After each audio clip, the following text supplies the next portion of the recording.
이재명 정부가 시작되면 부동산세와 상속세는 어떻게 바뀔까요? 먼저 부동산세입니다. 이재명 대통령은 과거에 부동산은 누른다고 눌러지지 않는다라며 세율을 더 높이지 않고 가급적 손대지 않는 것이 좋다고 언급했습니다. 하지만 대통령 권한으로 시행령 변경이 가능하기 때문에 공정시장 가액 비율을 현행 60% 수준에서 유지하거나 인상할 가능성도 있습니다. 참고로 문재인 정부 당시에는 이 비율이 95%까지 적용된 적이 있습니다. 취득세는 어떨까요? 현재 1주택자의 취득세는 중과되지 않지만 조정 대상 지역 2주택부터 비조정 지역 3주택부터는 중과됩니다. 지방 부동산 시장이 어려운 점을 감안하여 지방에 한해서는 취득세 완화 가능성이 제기되고 있지만 수도권의 취득세 완화 가능성은 낮게 점쳐지고 있습니다. 양도세에 대한 구체적인 언급은 없었지만 과거 민주당 정부의 정책 기조를 고려할 때 다주택자에 대한 양도세 중과 정책은 유지될 가능성이 높습니다. 다음으로 상속세입니다. 이재명 대통령은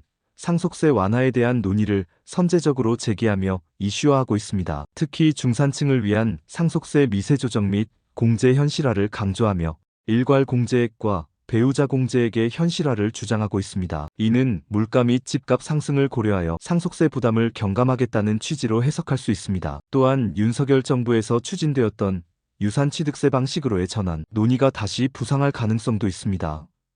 유산취득세는 상속받는 자녀가 실제로 취득하는 재산에 대해서만 세금을 부과하는 방식이어서 상속세 부담을 크게 줄일 수 있습니다. 예를 들어 100억 원의 유산을 자녀 10명에게 10억 원씩 상속할 경우 각자 10억 원에 대한 세금만 납부하면 됩니다. 하지만 상속세 완화는 세수 감소로 이어질 수 있으므로 상속세 완화 폭은 제한적일 수 있으며 다른 세목의 인상 또는 재정, 지출 축소 등을 통해 세수 부족을 해결하려는 노력이 있을 수 있습니다. 이재명 대통령은 대선 과정에서 중도 노선을 표방하며 부동산 정책에 대한 유연한 태도를 보였습니다. 현재 부동산 시장은 스트레스 DSR 3단계 시행을 앞두고 실거주자 위주로 매수 거래가 진행되고 있으며 일부 지역에서는 매도자들이 물건을 걷어들이면서 매물 부족 현상이 나타나고 있습니다. 이러한 시장 상황이 이재명 정부의 부동산 정책 결정에 영향을 미칠 수 있습니다. 결론적으로 이재명 정부의 부동산세 및 상속세 변화 전망은 과거 정책 기조, 이재명 대통령의 발언,